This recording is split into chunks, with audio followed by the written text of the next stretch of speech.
Greetings, kids. Bishop Vedder here, your bishop. Good to be with you again. I have a book here, Dingle's Christmas, Ashford Castle, written by Lisa Kelley. It's from Helena, Montana, and it was illustrated by Maeve Clancy from Ireland. So we're going to give it a read and see what you think. So here we go. In the far west of Ireland, on the shores of a shimmering lake, stands a magnificent castle. It is called Ashford Castle, and it is nearly 1,000 years old. Well, every day is magical at Ashford Castle. Christmas is one of the most special time of all. In the woods near the castle, there's a school for hawks called Ireland's School of Falconry. Falconry? Yeah, for falcons. One owl lives at the school. His name is Dingle. And this is where our story begins. It was Christmas Eve at the school, and Dingle the owl was alone in his aviary, pecking at his Christmas Eve toy, a whole cabbage. Snow fell quietly, and the church bells in Clong village played Silent Night. Nearby, the guests were arriving at Ashford Castle for Christmas, and Dingle wished he could celebrate with them and see the magnificent Christmas tree. He looked longingly toward the castle. Dingle was a curious owl and had always wanted to see the grand Christmas traditions in the castle. But owls were not allowed inside, and that made him sad. Then he had a wonderful thought. What if he quietly left his aviary and flew by the castle windows just for a glance?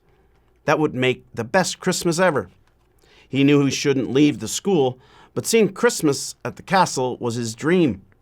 Dingle used his beak to lift the latch on his door, flapped his mighty wings, and quietly flew right out of the school. On his way to the castle, Molly and Mulligan, the great Irish wolfhounds, ran toward him, frolicking in the snow and catching snowflakes on their tongues. Dingle, they exclaimed, surprised to see the owl out of his home. We're going to the castle for Christmas. Come join us. I'm not allowed inside, said Dingle, shivering, but I'll come with you and peek in the windows for the moment. Off they went, bounding and flying through the woods past the castle gates and to the great front door of Ashford Castle. Molly and Mulligan caused such a commotion when they arrived at the castle, barking and wagging their tails to greet the guests, that everyone was distracted. Dingle suddenly realized that he didn't want to just watch through the windows. He wanted to be inside. He saw a gap above them in the majestic doorway, and he bravely swooped in without anyone seeing him. He flew straight to the Christmas tree in the great oak hall and hid inside the tree on a branch near the very top. The tree was magnificent. It was more than 20 feet high and held hundreds of ornaments. Dingle felt very happy in this warm, bright, twinkling tree. It was even more beautiful than he imagined. Dingle watched the guests arrive one by one, welcoming with mince pies and warm apple cider. The fire in the great oak fireplace was crackling, and Dingle was enchanted as everyone sang Christmas carols around the festive tree. In the grand dining room, the Christmas dinner feast had begun. Dingle saw roasts with colorful vegetables, loaves of fresh Irish brown bread, marvelous Christmas cakes, chocolates, and plum pudding. Suddenly, Dingle was startled by loud popping noises. What is it? He thought, peering through the tree branches. He watched in fascination as children were given bright paper tubes to pull apart. When pulled, the tubes made a loud cracking sound, and out tumbled small puzzles, paper crowns, and toys that delighted the children. The Christmas cracker. Joy filled the air, and Dingle loved all of the Christmas traditions at the castle. This was the best moment of Dingle's life, seeing Christmas up close. Soon after the feast, all the guests went to bed, but Dingle didn't feel tired. Dingle was trying to decide if he should fly back to the school or stay in the warm Christmas tree when he heard a faint bell jingling. He listened carefully, with his feathered ear tufts perked up. The only bells he usually heard were the hawk's bells or the village church bells. This bell was different. It had a magical sound, and he decided to find out.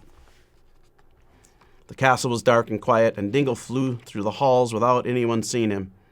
He flew through the drawing room, over the table with the decorated gingerbread castle, past the knight of shining armor, and down to the cellar.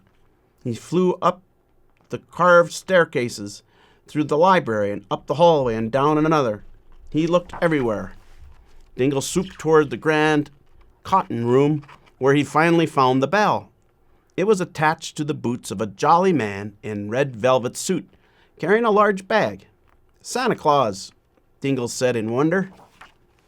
Santa looked at Dingle and winked, knowing that the owl was not supposed to be in the castle. However, it was Christmas Eve, and Santa knew that Dingle was a very good owl. Santa headed toward the huge Inglenook fireplace and suddenly stopped. "Oh no," he exclaimed. "Someone lit a fire in the fireplace while I was delivering the presents, and I can't go back up the chimney." He had to leave the castle without anyone seeing him. "Dingle," Santa said, with a glimmer of hope in his eyes, "can you help me find another way out? My reindeer are waiting for me outside." Dingle thought. The back doors were already locked.